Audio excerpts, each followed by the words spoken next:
All right, let's jump right in. What a day on Wall Street. We saw a massive, and I mean massive rebound. And it looks like it was fueled by a perfect storm of AI, some huge corporate money, and, a little bit of diplomacy. It's a lot to unpack, so let's get to it. So the day we're talking about is Monday, October 13th, 2025. And man, what a day. You have to remember, we were coming off a really brutal end to last week. So this morning, the market opened up at a huge crossroads. Yeah, that's right. Friday was the worst drop we'd seen since April. So investors, they really had a choice to make, right? Was it time to panic and run for the hills? Or was this the classic buy the dip opportunity everyone looks for? Well, we got our answer, and it was loud and clear. And you guessed it, the market chose opportunity. I mean, look at this, a massive V-shaped rebound. The S&P 500 just roared back, gaining over 1.5%.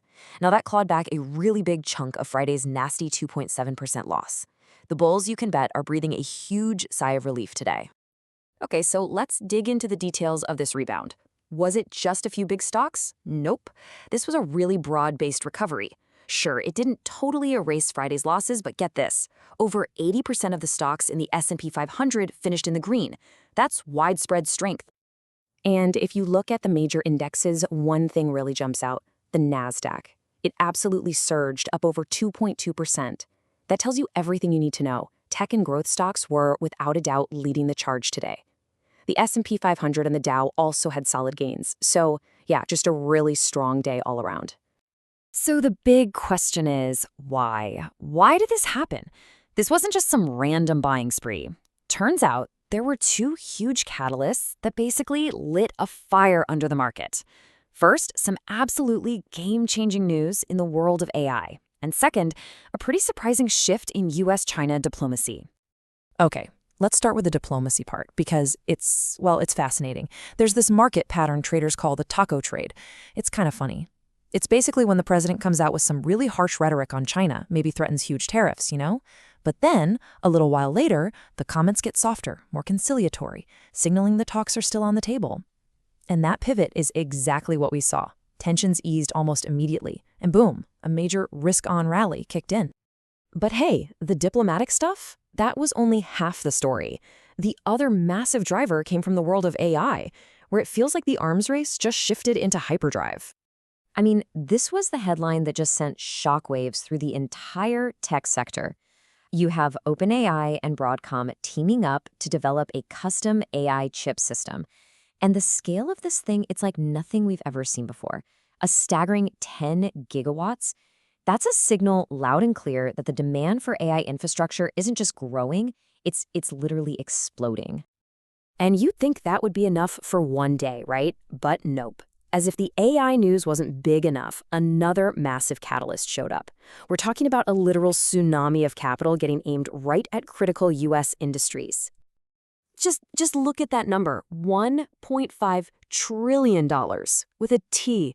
That's JP Morgan's 10-year investment plan, and it's aimed squarely at boosting U.S. national security by pouring money into industries like, you guessed it, AI, and also those super important rare earth minerals.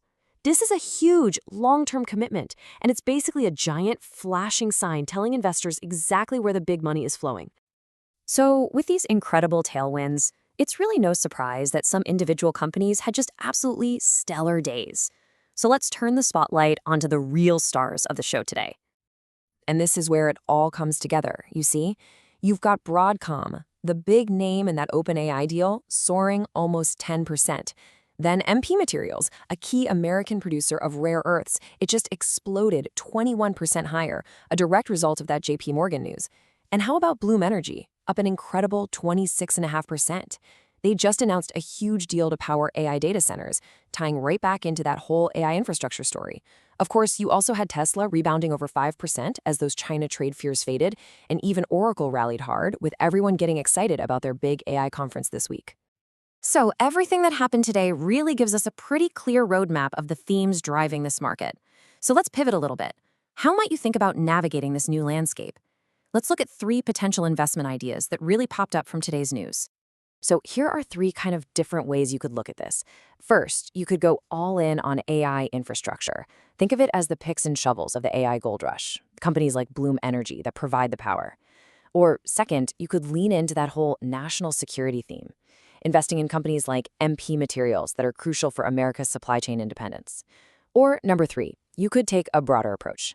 You could use all this volatility from things like the taco trade as your chance to just buy the dip on the whole tech market, maybe using an ETF like the QQQ.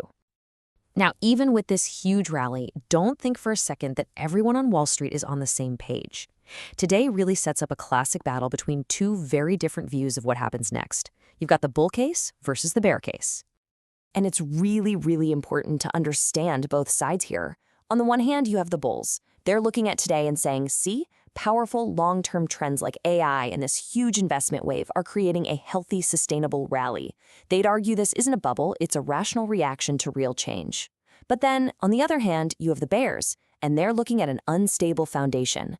They'd say the market is just plugging its ears and ignoring the real risk that these China talks could collapse and that everyone is way too dependent on the Fed cutting interest rates. And that brings us right to the two biggest risks that I think every investor needs to keep on their radar. First, if these US-China trade talks completely break down before November, that could easily trigger a sharp sell-off.